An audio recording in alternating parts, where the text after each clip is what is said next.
Tune into Nice Radio every Saturday at 7:30 a.m. for A View from the Outside, hosted by Brereton Horne.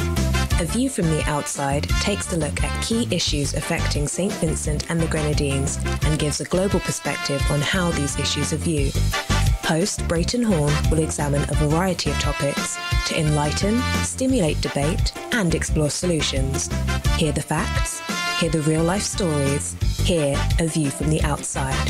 Join Brereton Horne at 7:30 a.m. every Saturday on Nice Radio for A View from the Outside. This society needs a spectacle. It might help us to see some evil. This society needs a spectacle. Saturday morning, it is a whole lot of things happening as we look from the inside out. We see that Trump is pulling out of the deal with Iran, that nuclear deal. The U.S. is pulling out of that. That's the one of the big stories. He's also linking up with Kim Jong-un in that North Korean talk that's coming up. Singapore, I think that's where they'll be having the talks. And a whole lot of important information coming up. But we're hoping to get the view from the outside with Brereton Horne. We haven't seen Brereton as yet for this Saturday morning. So we're going to run some commercials, and if Brereton is in touch with us anytime soon, we'll link you up. Brereton, I was talking about Trump. Good morning. How are you doing? Morning, Randy. Good morning. I'm so sorry to be late, but you know when technology decides to fail, it fails. Yeah, I could understand. But we're back up and running. Yeah, I was saying that Trump is he's pulling out of the deal with Iran as we look from the inside out, and seems he's getting somewhere with North Korea. There seemed to be a major meeting set for sometime in June. Yes, I understand the meeting is in Thailand or someplace in that part of the world. But yes, as you said, it seems as if he's getting someplace. I guess time will tell, because there are many skeptics who believe that Kim Jong-un is playing him along as his predecessors have done to America. But it's really difficult to tell, so it's one to watch. Last week we had our guest host. You said to look for a surprise. Was that your surprise? That was indeed the surprise, Randy, and I thank you for reminding me to thank Guvara Leacock for standing in and for doing a very good job, because the feedback that we have received indicates that he has done exceptionally well. And last week we mentioned that the government here in St. Vincent and the Grenadines, they seem to be getting on board with that wind rush. How is Theresa May doing with that? Well, the government there in St. Vincent and the Grenadines, perhaps too little, too late, but hey, better late than never, some say. The Windrush issue is not going away, Randy, and it seems as if every so often a new issue out of it crops up, because we have people who are still being threatened with deportation despite the promise of remedying the situation. So it is not going away, and the people of this country, especially the people who are directly affected and those very close to them, will not let it go away. It's the day before Mother's Day, so I know you'll go on and wish your mom a happy Mother's Day, but let me take this opportunity to wish all the friends in the diaspora, all the mothers across the globe, a happy Mother's Day in advance. Know. Yes, Randy, thanks for preempting me. I do want to wish all mothers who are celebrating, even those who are not, because as you know, perhaps we celebrated Mother's Day in March of this year, we as in the United Kingdom. So I still take the opportunity to wish all mothers in the UK and wherever they're celebrating Happy Mother's Day. And to my own mother, Happy Mother's Day to her. That's Bethel Bob of Mount Grennan. She is growing old gracefully, and I wish her Happy Mother's Day. And this is coming from all of us, all the children and everyone else, my wife, my children, and all of her children, Maurice and Jen, Donnie, Cordelia, Glennie, Marlon, Vin, Maureen. All of us send Happy Mother's Day to her. Mommy, good morning and happy Mother's Day to you from us here at Nice Radio. You had an extra week, so I know that you had a good look, a good view from the outside. So what you've got for us this morning? Yes, Randy. Let me say good morning to everyone else. And it's a partly cloudy day in London today. Temperature 15 degrees Celsius, 59 degrees Fahrenheit. I'm not going to ask you because I know you always have good weather, so we're just competing. On a view from the outside. Yes, sorry, go ahead, Randy. I didn't even check. I didn't walk up this morning because I've got a swollen toe. It seems like there's good living here on St. Vincent and the Grenadines. I suffer from a thing called gout. I've been in North America for 5 months, no problems with gout. And I've been back here just a month and I've got a swollen toe again. So I didn't walk up this morning, but it's a beautiful day outside. Yes, I hope Vin Abbott is listening so he can give you a remedy when he comes on later on. Yes, on a view from the outside this week, we look at, this week being the 12th of May 2018, we focus on defamation. D-E-F-A-M-A-T-I-O-N, defamation. With the view being that defamation lawsuits and the threat of defamation lawsuits are being used to hinder free speech and to try to protect powerful people from scrutiny in St. Vincent and the Grenadines. Defamation is a civil wrong under the law of torts, or simply put, the law of wrongs against a person. In their 22nd edition of their expert text, which guides legal practitioners in tort law, Clark and Linsell say that a person is guilty of defamation if they communicate to a third party a matter which is untrue and likely in the course of things substantially to damage the reputation of another. And the Black's Law Dictionary defines defamation as, and I quote, the act of harming the reputation of another by making a false statement to a third party, unquote. It is clear from the definition of defamation that the law on the issue recognizes the right of every person during life to a good name or reputation.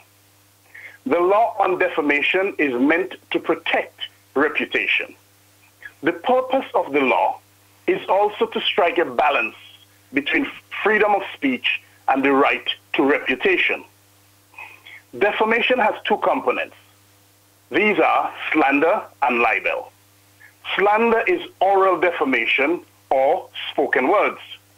Examples will be statements or comments made via the use of the tongue, such as saying, Joe Bloggs is a thief. Libel is written defamation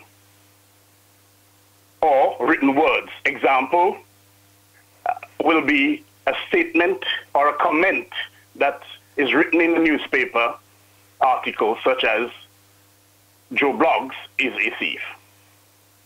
In order to establish a claim in defamation, whether libel or slander, 4 questions need to be addressed. And these are, is the statement defamatory? That is it a false statement that damages the reputation of another person or causes others to think less of the person referred to?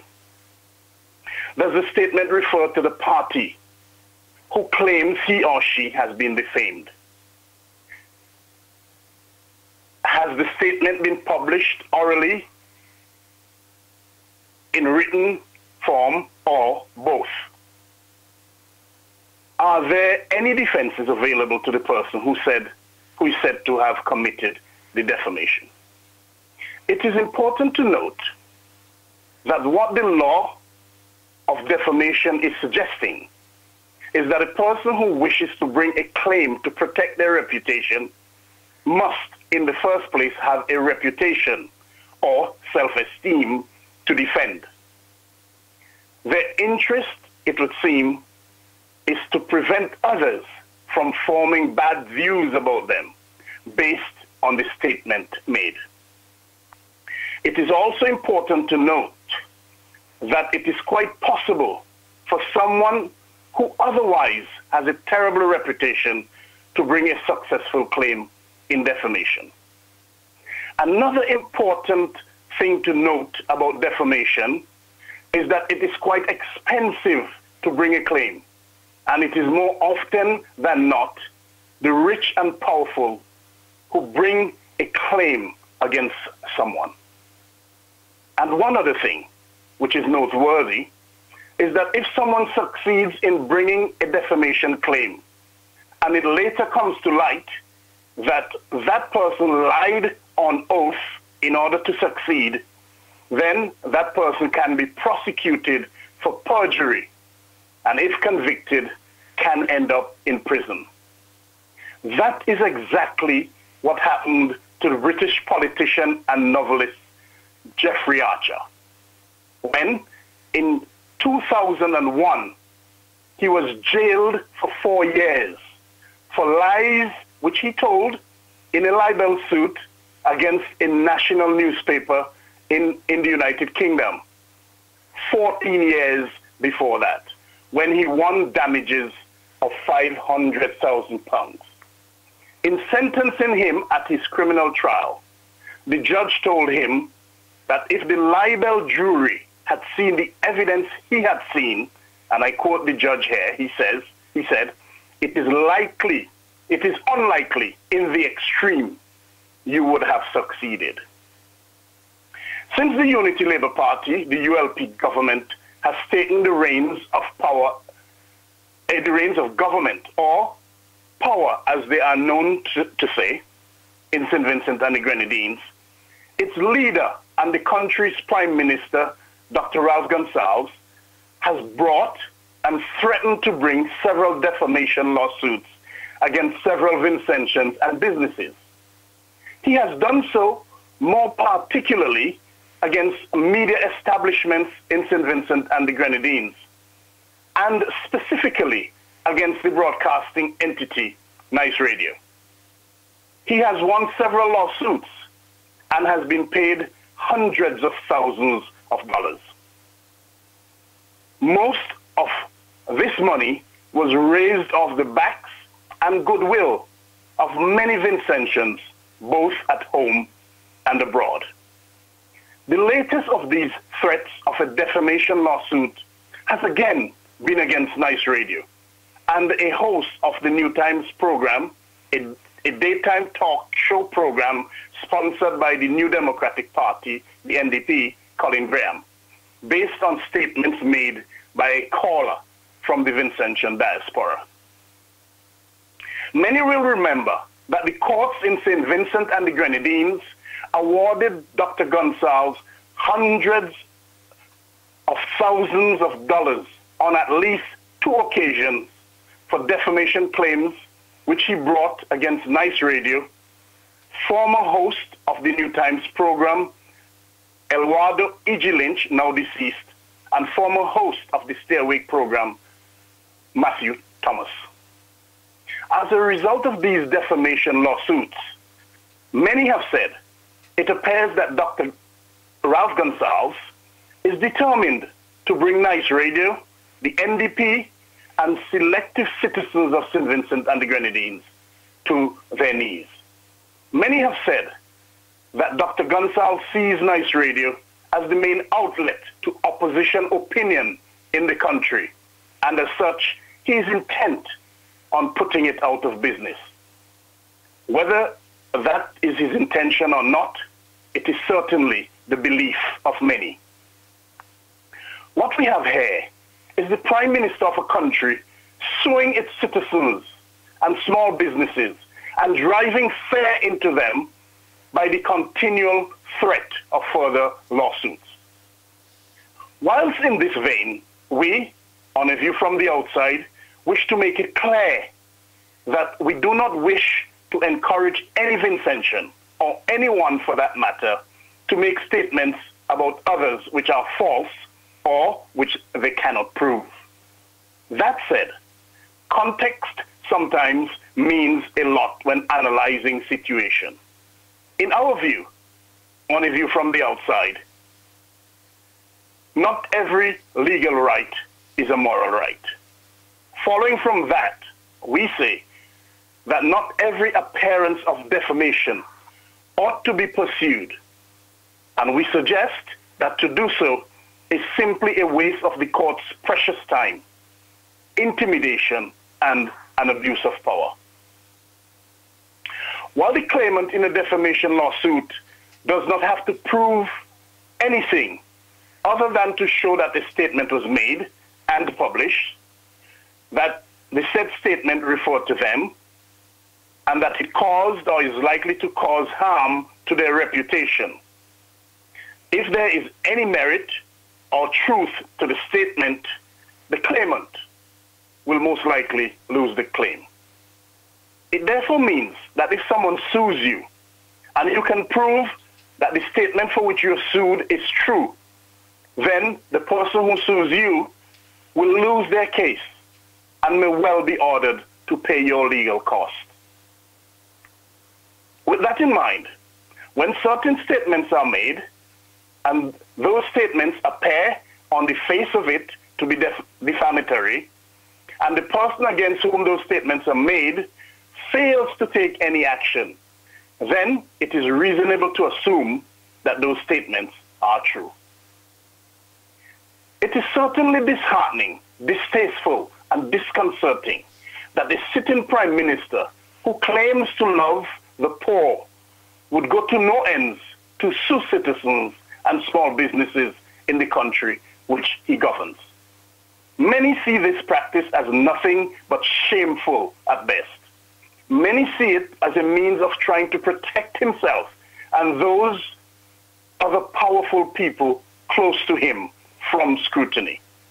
Many see it as the intention to instill fear in Vincentians to prevent them from speaking out about the issues that affect them and the country.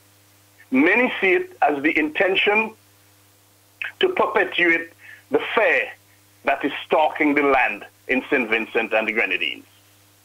Surely, in a democracy, no prime minister or leader should even harbor the thought that he or she is beyond criticism and reprimand. To do so is to hinder free speech. The English writer and journalist George Orwell, known for his books such as Animal Farm and 1984, wrote, "If liberty means anything at all, it means the right to tell people what they do not want to hear." It is certainly unconventional opinions and radical thinking which often lead to change.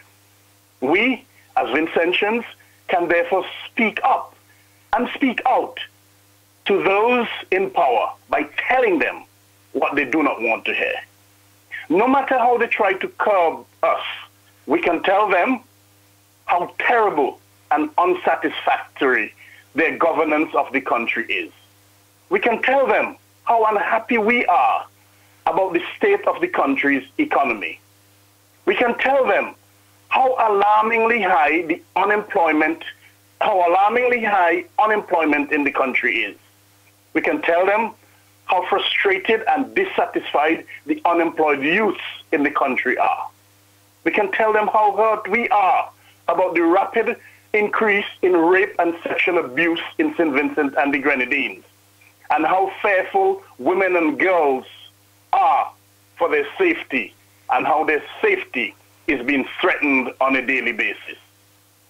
We can tell them how concerned we are about increasing crime. We can tell them about the seeming plethora of evidence of stolen elections. We can tell them about the inadequate state of health care in the country. We can tell them about how unjustly and unfairly and inhumanely Yogi Farrell has been treated. We can tell them about the suspicion of human trafficking that is taking place in the country. We can tell them about how the country screams out for accountability. We can tell them a whole lot more. Yes, we can do all of this through radical but responsible speech. While some say that Dr. Gonsalves is without a conscience when he takes Vincentians to court for defamation, we, on a view from the outside, say that we should tell him what he does not want to hear without crossing the lines of defamation. We can do so forcefully, but responsibly. In fact, we must do so forcefully and responsibly. And in doing so, we need to be mindful of what the American writer and journalist Faith Sally said, and I quote her. She said, "A leader who cobbles together his self-esteem by attempting to silence or libel his critics and by amplifying his echo chamber is a dangerous one indeed." Until next week, Randy, this is Brereton Horne with a view from the outside, wishing you, Randy, and all of the listeners a wonderful Saturday, a beautiful day tomorrow, and happy Mother's Day to all, and a very productive week ahead. All the best to you and the listeners, Randy. Thank you. Thank you very much, Brereton. Important information. Do appreciate it. Thank you. Thank you, Randy. Thank you. Tune into Nice Radio every Saturday at 7:30 a.m. for A View from the Outside, hosted by Brereton Horne. A View from the Outside takes a look at key issues affecting St. Vincent and the Grenadines and gives a global perspective on how these issues are viewed. Host Brereton Horne will examine a variety of topics to enlighten, stimulate debate, and explore solutions. Hear the facts, hear the real-life stories, hear A View from the Outside. Join Brereton Horne at 7:30 a.m. every Saturday on Nice Radio for A View from the Outside. This society need a spectacle. It might help us to see some evil. This society need a spectacle.